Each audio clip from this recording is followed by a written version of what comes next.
Previously on the Angry Video Game Nerd.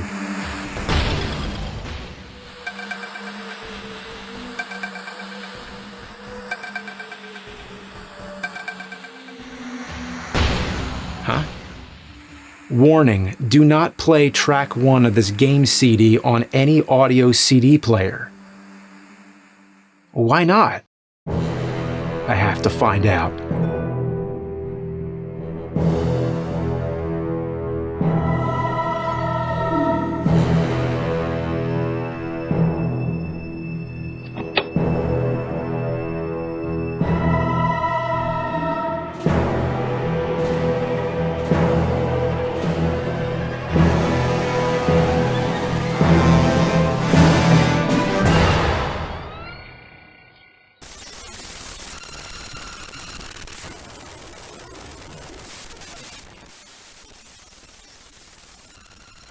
I guess the reason they tell you not to do it is because this game has the soundtrack and track 1 is the game file, so it doesn't work.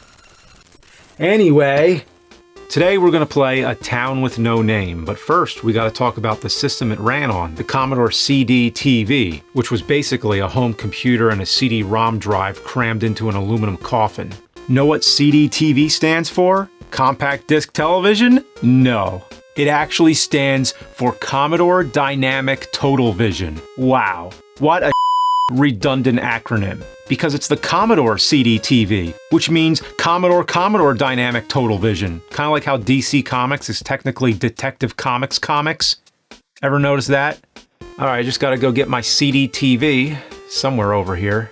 Telegames, Coleco, Famicom. Where is it? I don't have a CDTV right now to play it, although the CDTV is basically the same as the Amiga 500 PC, which I also don't have, but Town with No Name can be played on anything using the Amiga Advanced Graphics Architecture chipset, as found in the Amiga CD32. You gotta be kidding me.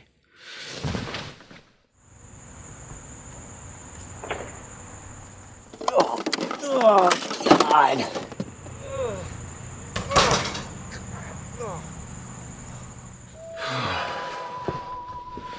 All right, here we go again. But before we can play the game, let's talk about the cover. Ugh, look at this ugly mess. Even the weird Mega Man from the NES cover would look at this thing and vomit. Oh, and it says on the back here, congratulations, you have been personally selected from literally thousands of possible candidates to experience the Town with No Name. Huh, the Town with No Name. Well, the front just says Town with No Name, no the. Let's see if the disc, and the disc says Town with No Name. Okay, all right, let's pop this here. Oh, good thing I didn't throw away the paint can. Enhance your game.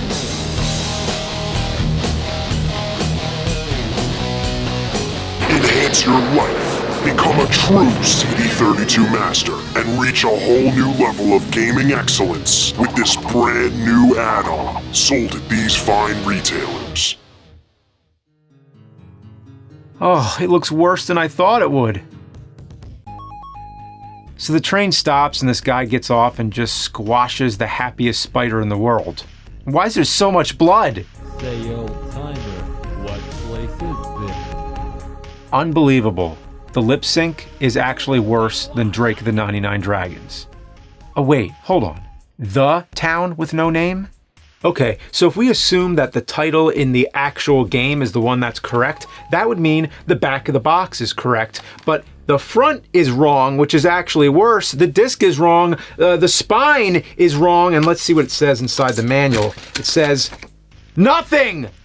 The Town with No Name, more like the instructions with no words. Oh, I thought the instructions in Home Improvement was bad, where it's all covered up. This is even less helpful. From an idea by Charlie Watts, the drummer from Rolling Stones. Oh, was the game drawn by Keith Richards while he was on drugs? Music by The Jester.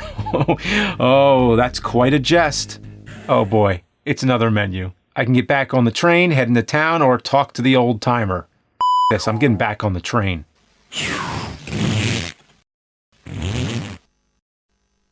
Come back, Shane! He shot a kid? My name's not Shane, kid. This is just... boy, that's a new one. I thought I was hallucinating. I thought it was the paint fumes coming from my CD32 add-on, but no, it's the game. So here it is, for real this time. So you walk into the town and some immediately starts shooting at you. From what I can tell, he can't kill you, so all you have to do is click on him. Dang, that's torn it. Ugh. For Fred's sake, what's with all the blood? This game has more blood than Mortal Kombat, and the front of the cover says entertainment for all ages. Where's the ESRB when you need him? Turns out the guy you killed is the little brother of Evil Ebb, the leader of the Hole in the Head gang, and now he'll stop at nothing to hunt you down. So on to yet another menu. That's pretty much all the game is, navigating menus. It's basically Plumbers Don't Wear Ties, but in the Wild West, and way worse, believe it or not. All right, let's go get a drink at the saloon.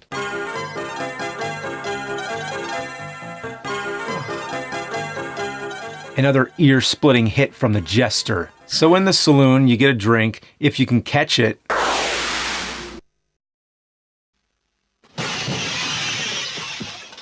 You can also play this card game. It's just 3-card Monty, but you can't get out of it until you played 3 whole games of it, and it goes on forever. You can also go upstairs and check out the rooms. One room has a hooker that you can sleep with. Yeah, entertainment for all ages. Oh no, what a time to discover I have a hygiene problem. But she'll reject you until you take a bath. And then...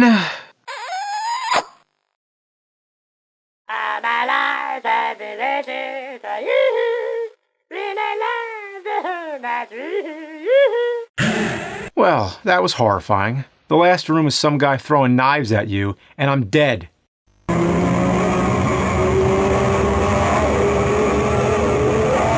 Well, the Evil Dead reference is a nice touch, but trust me, you're gonna get sick of it. Oh, cool, I'm back at the beginning. At least Plumbers Don't Wear Ties lets you start where you left off, but this game has no mercy. So after playing through the same over and over, I found out something. Basically, all you have to do to progress the story is to walk into a location and then leave. Every time you leave, you get a cutscene with the Back to the Future font for some reason. I guess because the third Back to the Future takes place in the Wild West. Then a new guy comes to town and you duel him. You don't need to do anything, just walk in, walk out, and that's it. Each location has absolutely no bearing on the story except for the saloon, which we'll get to in a bit. They're just pointless diversions meant to waste your time. There's a store with this creepy who sells you a special offer. Step right up, sir, step right up and take advantage of today's once-in-a-lifetime, never-to-be-repeated mega special offer. Yeah, a special offer. It's one baked bean. Man, I hope that's a joke. I can't imagine anyone putting themselves through the torture of collecting all 425 of these. There's a jailhouse where you can see the rogues gallery. It's supposed to be the guys who try to kill you, but I'm pretty sure it's the creators of the game. Honestly, for creating this they deserve to be put in jail. Alright, next is the church. Ah, that jester! That So here you can talk to this priest who mumbles something and then, flies into the ceiling. The stable has this googly-eyed horse, and I love that damn horse. It's hilarious. You can try to steal it, but it kicks your ass all across the town. Still love it, though. There's the blacksmith, where this Clint Eastwood-looking guy is just hanging out. You can talk to him, or you shoot him. Whatever you want. I don't know what I expected, but it wasn't that. My head gets blown clean off, and there isn't a single drop of blood. I mean, the spider bleeds like it's nobody's business, but your head... like, come on! Like I said, all you have to do is enter a place, then exit, and duel. The first guy is Nasty Ned. He's really easy. Just click on him when you see him, and he's dead. Caramba, that really hurt. Oh, I've got a follower now, so bye. Zippy Zeke, on the other hand, is a and a half. He pops up all over the place, and you only have like a second to hit him, which is almost impossible because the cursor on this thing is slower than a turd coming out the of a constipated snail. The only way to win here is to watch the pattern, figure out where he'll be, and put your cursor there. Then you hit that button faster than diarrhea coming out the of an unconstipated cheetah. The third guy you fight is Crafty Clint, but he ain't that crafty. He just comes in at the bottom corner of the screen and you shoot him. Eventually you'll get stuck. I ran around every single location, clicking every single option before I finally found out what to do. The next guy only comes out when you head to the saloon and choose to play cards. But seriously, how was I supposed to know that? He explains the rules for like an hour, and it's really obvious that the voice actor was just reading a cue card because he stumbles in places. The loser has to pay 1 cent per point. 10 picture cards and aces all cost 10 cents. Eventually I win, and he gets off. Nobody beats me and nobody cheats me. And you've been trying to do both. Let's settle this now. Out in the...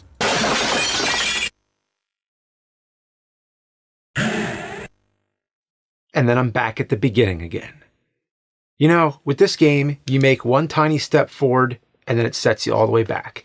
It's like a friend comes over and says, hey, you want to play rock, paper, scissors? So you go to play it, but then instead he just punches you right in the face, and then he says, you want to play again? And you're like, okay, and this time you're ready for it. So this time you go to punch him in the face first, but then he kicks you in the and it says, you want to play again? And you say yes. But this time, as soon as the mother starts talking, I shoot him! Oh no. This waistcoat is ruined. So now he's dead, and it plays a dramatic cutscene. Do you have the right time, old man?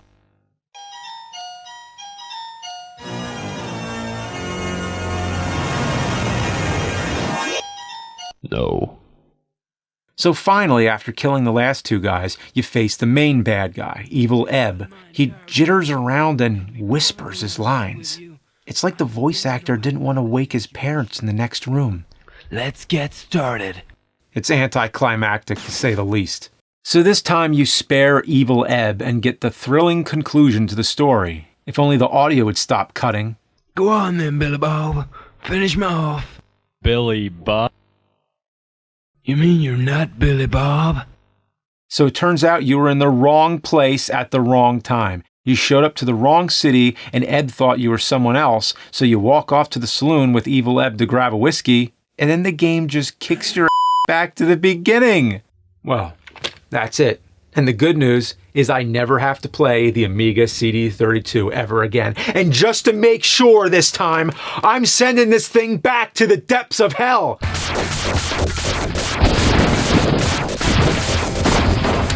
Hadouken! Hadouken! Hadouken! Hadouken! Hadouken! Hadouken! Fire!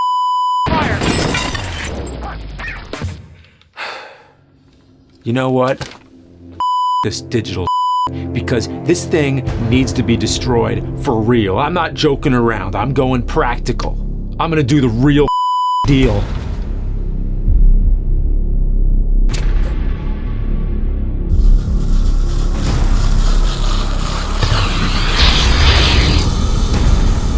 How's that for practical?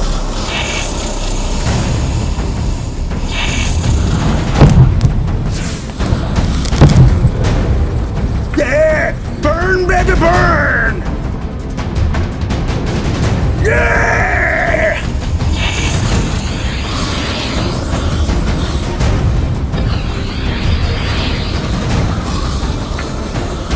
Whew, boy!